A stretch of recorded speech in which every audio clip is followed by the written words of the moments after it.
mein Name ist Renate Wotz. Ich bin Gründerin des kreativen Erfolgsprogramms und Autorin des Buches Der Alleskönner. Sie hören nun Emmett Muckles vom Billionaire Lifestyle Podcast.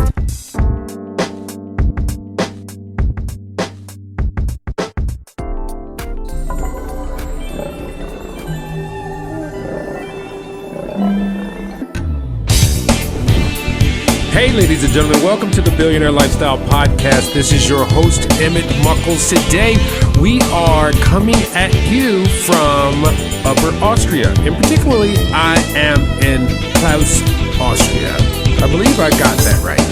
Here's one of the things that we want to talk to you about today is getting out of your comfort zone, which is making sure that you experience all the things that life has to offer. Sometimes that entails you moving away physically from where you are. Now, I don't mean that you have to do this for a long period of time. It could be for a day. It could be for 3 days, like an extended weekend. It could be for a week, a vacation, 2 weeks. You know, one of the things that's really uncomfortable, I'm starting to discover, particularly about the American society, as we live to work, but we don't work to live. And part of the billionaire lifestyle is flipping that around, actually, so that you understand that you are given one life and work is not the end all be all. For one thing, you know, a lot of times what we're doing is we're chasing money to get things, and we're using time as the vehicle to get those things. So we're trading time for dollars. Even if you don't dramatically change your mindset and just flip it around, and like my guest that I had recently was Chad E. Cooper. You know, he did it the way I'm describing we move forward, where we plan out our time of living first. Then we augment and find out what we need to do as far as work or gathering resources so that we can do that on the backside. Because we start out with wants. I mean, particularly in this country, we are in a consumerist society. I mean, from the onset, from the time that you can look at a television, see what your parents are doing, seeing what your family is doing, you're constantly seeing them get things and compare each other to what we have versus, and I mean materialistically, versus what we have as far as a lifestyle, quality of life. One of the big things in this world is having a good quality of life. And when you get to the end of this journey, do you want to look back and have regrets of not spending enough time living versus getting things?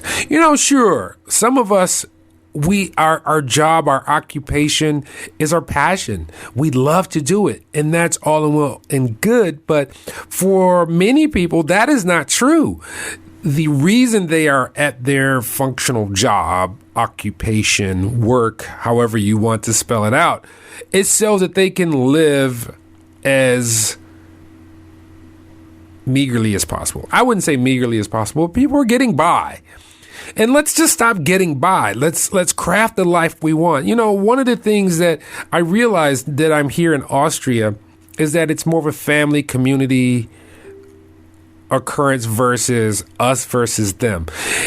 And one of the things that I noticed particularly about the United States is a diaspora of people, meaning we have people from all walks of life, people from all different cultures. And that is part of our problem, is that we can't accept people as they are, people as people. We're so busy looking at the differences that we stay in our cocoon and we get comfortable and we live this meager existence. I mean, we think it's fine because that's all we know. You know, they say ignorance is bliss. But when you get to the end, do you want to dream of what you could have done versus what you lived?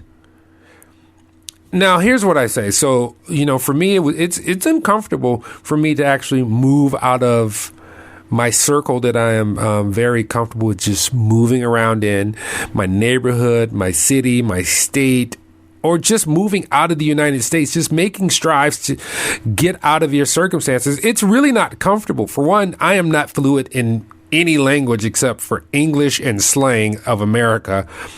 And it's a little difficult, but you find out we have so much more in common with people who are not in our societal confines than you would think. We do the same things. We might do them with a slightly different flair, but at the end of the time period, day, year, hour, we're all the same. We do the same stuff. We want to be comfortable. We want to have heat. We want to have a roof over our heads. We want to have enough food. We want to be healthy. We want to be loved. That is universal. That is absolutely universal. And the only way you're really going to discover these universal principles is getting out of your circle. So, I live in Indiana, which is very, very, very close to Chicago. I'm originally from Detroit, Michigan, and the surrounding metropolitan area. Frequently, I made it a point early on in my life, I think I was about 24, when I said there has to be more and there has to be an opportunity for me to see more of this world. One of those things that I did was I started looking for companies that needed someone to physically travel to other places. I started out with travel, domestic travel within the United States, and found that I was addicted to it. Just seeing the differences and the similarities of where I was versus where I'm from. You will be surprised. And as I adopted that, it expanded increasingly over the years to where I was traveling first outside the country to Mexico and Canada. Now, if you live in the United States and you have not been to either Mexico or Canada, you have an issue. These are our neighbors. As a matter of fact, I was interviewing Jane Elliott the other day. The woman who did the blue-eyed, brown-eyed exercise with the white kids in Iowa. She's made great strides for people to understand relations of race between each other. But one thing she said that was really poignant to me was the fact that Americans, which is the 48 continuous states plus, the two, Alaska and Hawaii, we tend to think that we are the only Americans. And this was a great point that she made. It kind of made me step back a second, is the fact that from Canada to the United States to Mexico down to the South America, we are all Americans. That's a good one. We are all Americans because it's based on a geographic area. We are all Americans. That was something that stuck with me. And in the fact that we are all Americans, then as Americans, you should at your basic core, explore those Americas. So that's my next, the one continent that I have not been in, which is South America. I have not hit that area, but my place that I really want to go to is all the way at the bottom so I can see the South Pole or just see Antarctica. I just want to go to the tip so I can say I saw Antarctica. It's pretty cold down there, and my people don't come from cold areas. But hey, that's what you have to strive for, is to get the experience of life, live that life, and expand your consciousness. Because once you get out of your circle, your dynamic is going to change. Your mindset can't help but change, because you're going to come back with a new perspective about something that other people can only speculate on, that they can only gather information that they've gotten from somebody else on usually TV or the internet, versus seeing it live, meeting the people to see how much in common all of us have with each other. We all do the same things. We all want to eat, drink, sleep, mate, love, laugh, have family, raise family, do good work. We want to have purpose. This is a common bond between all human beings because we have this beautiful thing called free will, because we can change our outcome. We can craft the future. We can craft the now. But it all starts by moving out and exploring what's available to you. And I want you to take it in context. If you go back 100 years, literally 100 years to 1917, there was really the fastest mode of transportation that was available to the masses was the locomotive, and they only went about 45 miles an hour. Now, yesterday or day before yesterday, I got on a plane in Chicago and we headed east to Europe. I was traveling at about 735 miles per hour at 35,000 feet in the air while I had cognac. Can you just think about the miracle that is? That's available to you, and it only cost me about $1,100. Save $1,100. I mean, I know some of you have spent more than $1,100 on crap on your credit card.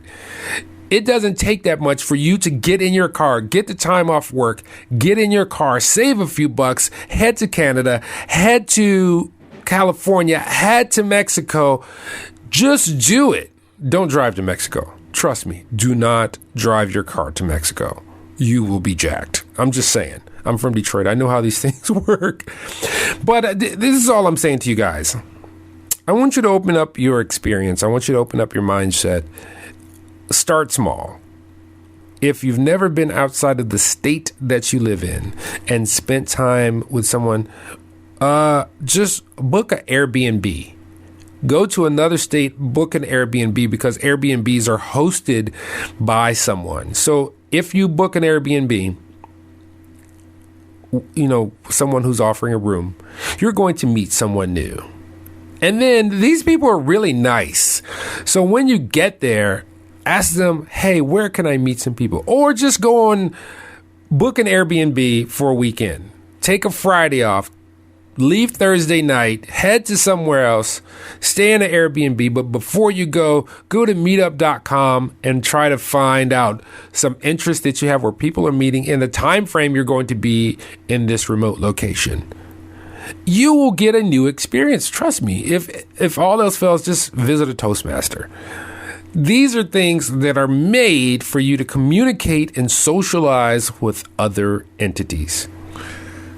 I'm just saying. I'm going to say it over and over. Get out of your geographic area so that you can expand your consciousness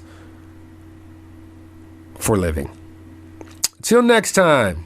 Remember this, I've been touting love, and I'm still going to tout love, but I'm also going to tout justice. You have to look at life in a certain way. Yes, look at your own eyes and love yourself, but also be just to yourself. And look at the world through the eyeballs of those who are looking back at you, and see if you are just to them. See if you treat them with equality, treat them with love, treat them with respect as you would treat yourself. Just think about it. If you're, particularly in the United States, if you're following the Christian doctrine, one of the biggest of the commandments is, treat your neighbor like you would want to be treated.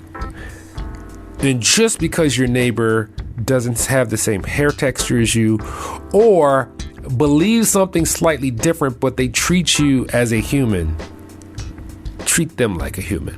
Treat them as you want to be treated. Love yourself, respect others. Until next time, love, peace, and harmony, and justice. I'm out.